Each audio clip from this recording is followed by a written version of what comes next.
नमस्कार सर्वांना, स्वागत आहे तुम्हा सर्वांचं आपल्या ॲक्टिव्ह करिश्मा यूट्यूब चॅनल. बघा, आज 13 एप्रिल 2026 रोजी नारी शक्ती संमेलन दिल्ली येथे आयोजित करण्यात आले. अंगणवाडी सेविका मदतनीसांच्या द्वारे ज्या योजना राबवल्या जातात त्याचा उल्लेख खास करून नरेंद्र मोदी यांनी केला, परंतु ज्यांच्याद्वारे ती योजना चालवली जाते त्या अंगणवाडी सेविका मदतनीसांचा एकही शब्द काढलेला नाही. गेले आपण पाहतोय की 12 आणि 13 वर्ष झालं केंद्र सरकारने अंगणवाडी सेविका मदतनीसांचं 1 रुपयाही मानधन वाढवलेलं नाही. उलट अंगणवाडी सेविका मदतनीसांची कामेच वाढवत चाललेलं आहे. परंतु अशामध्ये नारी शक्ती वंदन संमेलन आयोजित केल्यानंतर तरी अंगणवाडी सेविका मदतनीसांना ज्या महिला कर्मचारी आहेत यांच्यासोबत न्याय इथं झालेला नाही. त्यांच्या मानधनासंदर्भात कोणतीही अपडेट इथं देण्यात आलेली नाही. महिला एका नवीन युगामध्ये प्रवेश करत आहेत असं स्वतः पंतप्रधान नरेंद्र मोदी यांनी म्हटलं. आणि महिलांसाठी त्यांनी खूप सारे जे काही काम केलं त्यांनी इथं कामाचं हे दाखवलं. परंतु अंगणवाडी सेविका मदतनीस ज्या महिला कर्मचारी त्यांनी ज्या राबवलेल्या योजना आहेत त्या यशस्वीपणे राबवण्यासाठी ज्या प्रयत्न करत आहात त्यांचा त्यांनी इथं जरा देखील उल्लेख केला नाही. आणि ह्या योजना राबवण्यासाठी अंगणवाडी सेविका मदतनीस ह्या मुख्य घटक आहेत. स्थानिक पातळीवर अंगणवाडी सेविका मदतनीस केंद्र सरकारच्या असू द्या किंवा राज्य सरकारच्या असू द्या त्यांच्या योजना राबवण्याचं मुख्य ठिकाण असून देखील सरकारने यांच्याकडे दुर्लक्ष केलेलं आहे.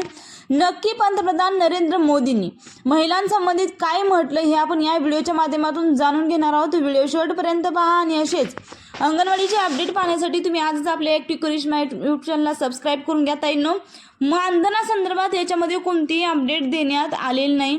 तर काय म्हटले हे आपण थोडक्यात जाणून घेऊया.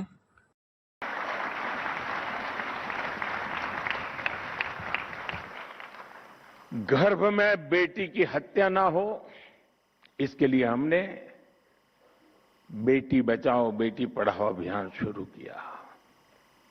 गर्भ की अवस्था में मां को सही पोषण मिले, इसके लिए हर गर्भवती मां को मातृ वंदना योजना के तहत 5,000 रुपए की आर्थिक मदद दी.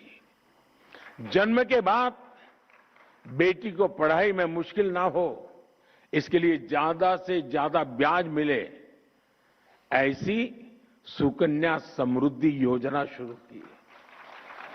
बेटी को गंभीर बीमारी से बचाने के लिए बचपन में उसे सही समय पर टीके लगते रहे, इसके लिए मिशन इंद्रधनुष शुरू किया.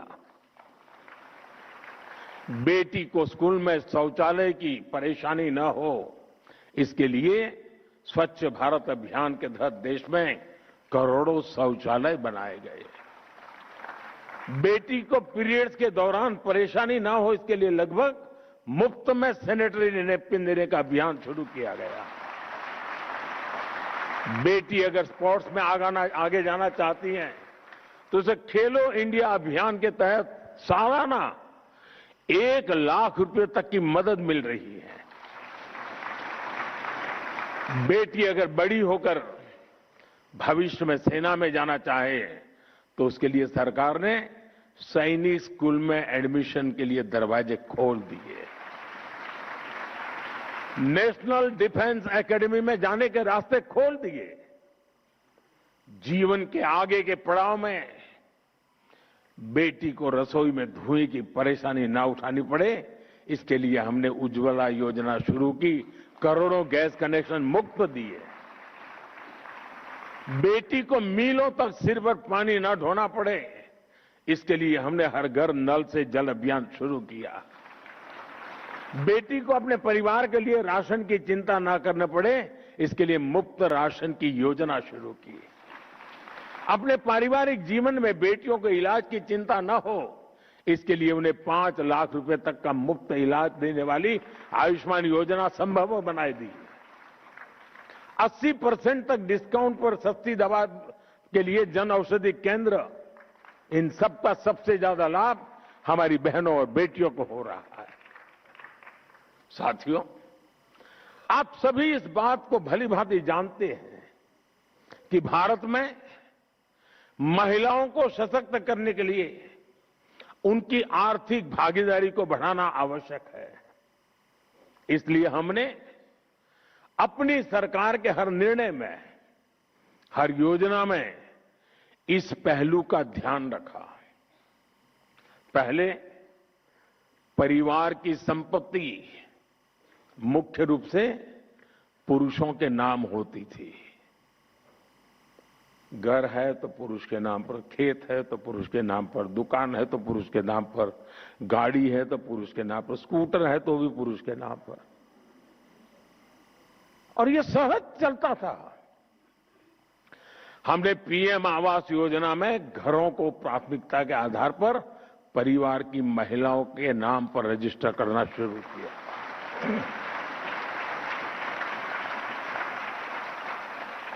बच्चे स्कूल जाते हैं तो स्वाभाविक रूप से पिता का नाम लिखा जाता है। हमने आकर ये शुरू किया, मां का नाम भी लिखा जाएगा।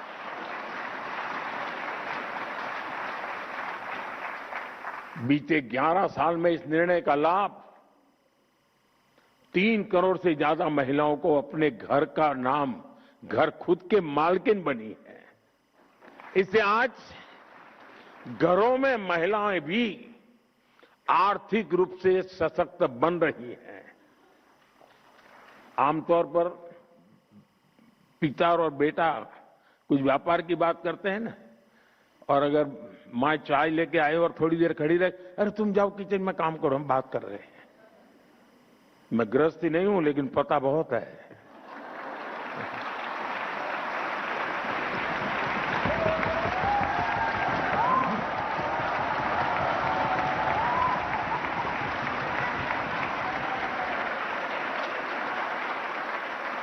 लेकिन अब जब वो आर्थिक ताकत बनी है ना, तो बेटा भी कहता है, अरे जरा मम्मी को बुलाइए ना बातचीत में, उनको बुलाइए ना।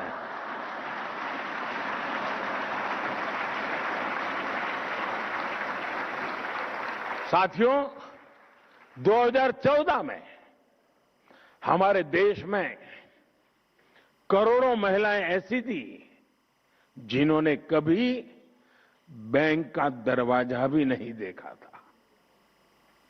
महिलाएं बैंकिंग सेक्टर से जुड़ी ही नहीं थी, तो उन्हें बैंकिंग का लाभ कैसे मिला? हमने जनधन योजना शुरू की तो देश की 32 करोड़ से ज्यादा महिलाओं के बैंक खाते खुले।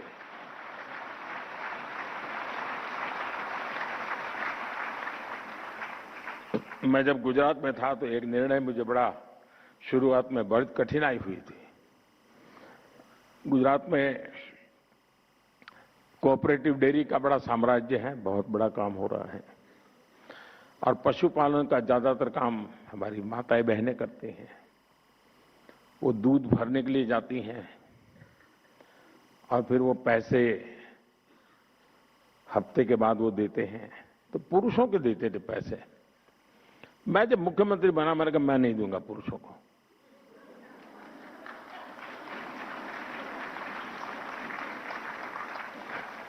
उस समय मैंने बैंकों में जो दूध भरने आने वाली बहनें थी, उनके बैंक खाते खुलवाए, और उस समय डेयरी में दूध का पैसा सीधा महिलाओं के बैंक खाते में जाने लगा।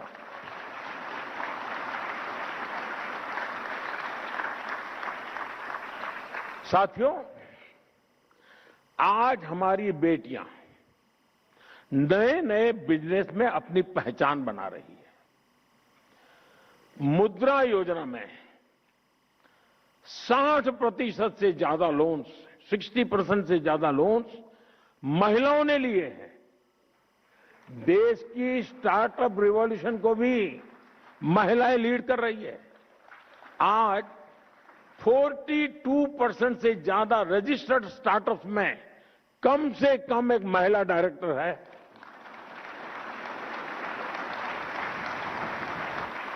महिलाओं के करियर पर प्रभाव ना पड़े, इसके लिए हमने मैटरनिटी लीव को भी बढ़ाकर 26 हफ्ते कर दिया है।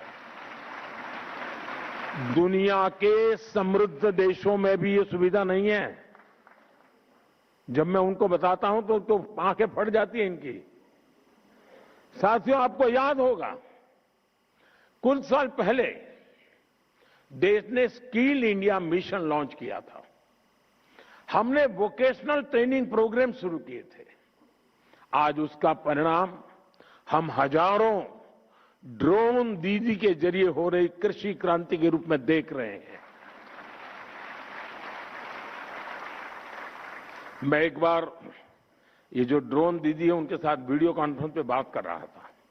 गांव की बेटियां हैं, कोई बहू है, वो ड्रोन चलाने से, तो उन्होंने मुझे कहा अब तक तो हमें गांव में कोई बुला, अब तो बोले पायलट कह के बुलाते हैं, हमारी पहचान बन गई, हम पायलट है।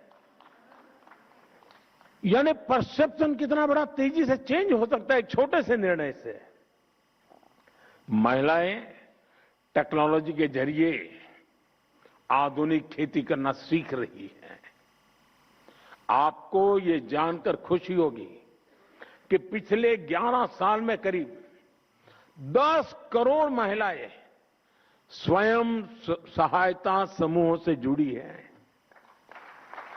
सरकार ने ग्रामीण अर्थव्यवस्था को गति दे रही ऐसी 6 करोड़ बहनों को लखपति दीदी बनाने का लक्ष्य रखा है और इसमें से 3 करोड़ से ज्यादा ग्रामीण महिलाएं लखपति दीदी बन चुकी है।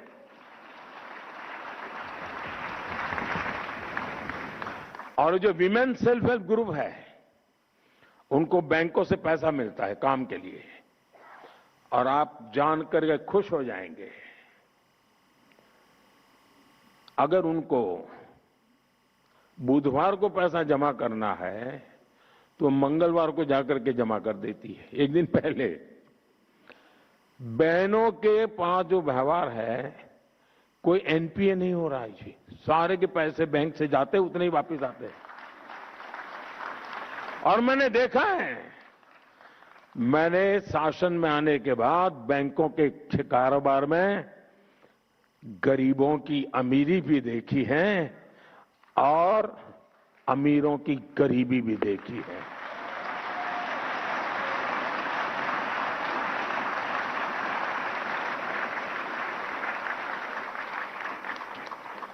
इतना ही नहीं साथियों, ये हमारी माताएं बहनें वोकल फॉर लोकल की ब्रांड एम्बेसडर बन रही हैं। बहनों, विमेन लेड डेवलपमेंट के विजन की बहुत बड़ी सफलता ये है कि इसने महिलाओं के प्रति पुरानी सोच को चुनौती दी है। अब G20 समिट हमारा जब चल रहा था, हम चेयर कर रहे थे, दुनिया के देशों को मुझे समझाना पड़ा था कि विमेन डेवलपमेंट और विमेन लेड डेवलपमेंट में क्या अंतर होता है। दुनिया का बहुत बड़ा वर्ग विमेन डेवलपमेंट तक सहमत था, विमेन लेड डेवलपमेंट के लिए मुझे ताकत लगानी पड़ी थी और हमें सफलता मिली थी। इस सोच का परिणाम है कि आज महिलाएं उन सेक्टर्स में भी बुलंदियों को छू रही हैं जहां कभी पुरुषों का एकाधिकार माना जाता था। आज हमारी बेटियां फाइटर पायलट बनकर आसमान की बुलंदियां छू रही हैं। आज भारत में विश्व के किसी भी देश की तुलना में, यह आंकड़ा भी आपको खुश कर देगा, विश्व के किसी भी देश की तुलना में महिला पायलटों का प्रतिशत सबसे अधिक हिंदुस्तान में है।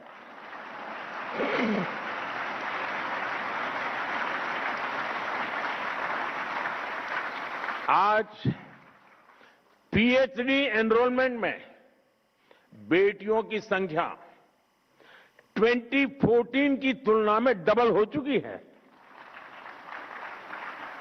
हायर एजुकेशन और रिसर्च में करीब करीब आधी भागीदारी हमारी बेटियों की है। मैथ्स और साइंस की पढ़ाई में, स्टेम एजुकेशन में बेटियों की संख्या करीब करीब 43% तक पहुंच गई है। मुझे याद है, मैं दुनिया के एक समृद्ध देश में एक बार गया, तो वहां के शिक्षा मंत्री मेरे साथ लिफ्ट में हम लोग जा रहे थे। उन्होंने पूछा मुझे कि भारत में महिलाएं एजुकेशन में कैसा है। मैंने कहा बहुत अच्छा है, ज्यादा है, कुछ जगह पे तो पुरुषों से ज्यादा महिलाएं। तो फिर उन्होंने बड़ी जिज्ञासा से पूछा, स्टेम एजुकेशन में क्या महिला हिस्सा? मैंने कहा 50% हिस्सा उन्हीं का है। तो उनके लिए आश्चर्य था। ये दुनिया के समृद्ध देश की शिक्षा मंत्री की मैं बात कर रहा हूं। साथियों, हमारे समाज में एक बड़ी चुनौती महिला सुरक्षा को लेकर भी रही है। सदियों से महिलाओं को अपनी सुरक्षा के लिए मौन रहना पड़ा है। हमारी सरकार ने इस दिशा में भी मजबूत कदम उठाए हैं।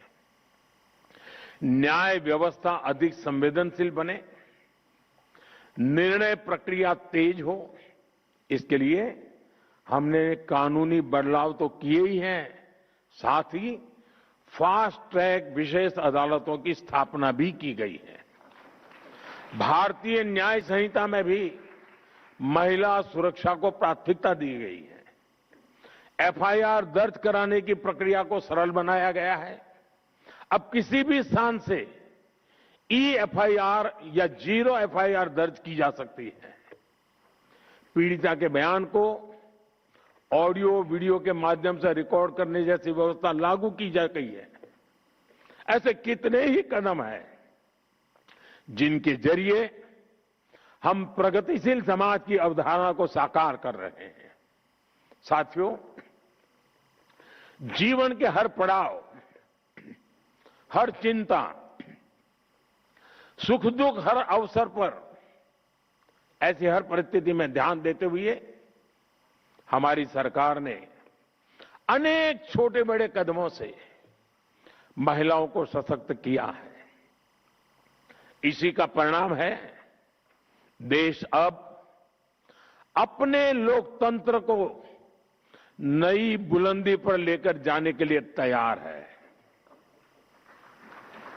साथियों, देश की नारी शक्ति ने अपने परिश्रम, साहस और आत्मविश्वास से नई ऊंचाइयों को छुआ है।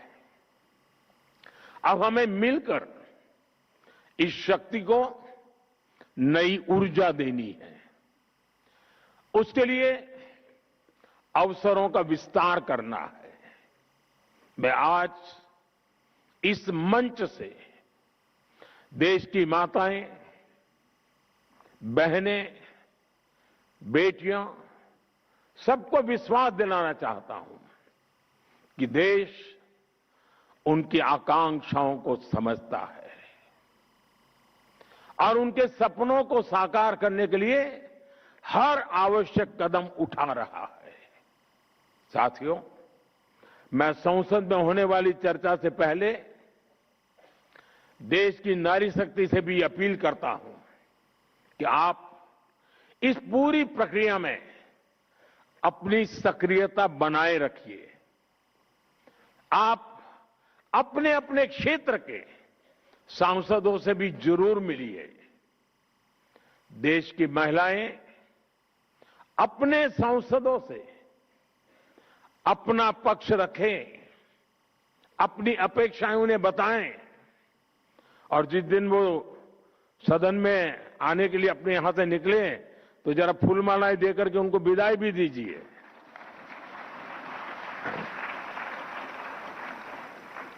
ताकि जब माता बहनों के आशीर्वाद लेकर के सांसद निकलेंगे ना तो दूसरा निर्णय कर ही नहीं सकते। ताकि ये मेरे साथ सभी सांसद साथी सही निर्णय ले, महिलाओं के हित में निर्णय ले, सहमति से निर्णय ले। साथियों, मेरा आपसे एक और आग्रह है। नारी शक्ति वंदन कार्यक्रम में होने वाली चर्चाओं का आप सब देश के गांव-गांव तक लेकर जाएं। व्यक्तिगत मेल मिलाप से, सोशल मीडिया के जरिए, अन्य प्रचार माध्यमों के जरिए हमें देश के इस बड़े फैसले को देश की हर महिला तक पहुंचाना है। हमें उन्हें अवेयर करना है ताकि वो इस बड़े निर्णय की ताकत को समझ सके, ताकि वो अपनी भूमिका को समझ सके। और खुलकर ये सपना देख सकें कि आने वाले कल में राज्यों से लेकर देश की संसद तक वो अपनी उपस्थिति दर्ज करा सकती है। आइए हम मिलकर, सब मिलकर ये संकल्प लें, नारी शक्ति के पास उनके अधिकार होंगे और वो निर्णय प्रक्रिया में पूरी तरह भागीदार भी बनेगी। यही हमारे उज्जवल भविष्य की सबसे बड़ी गारंटी है। मैं तो ये भी कहूंगा कि 16, 17, 18 मैं वो तो स्पीकर महोदय के अधिकार का क्षेत्र है, लेकिन मैं तो चाहूंगा कि उस समय दर्शक दीर्घा महिलाओं से ही भरी रहे।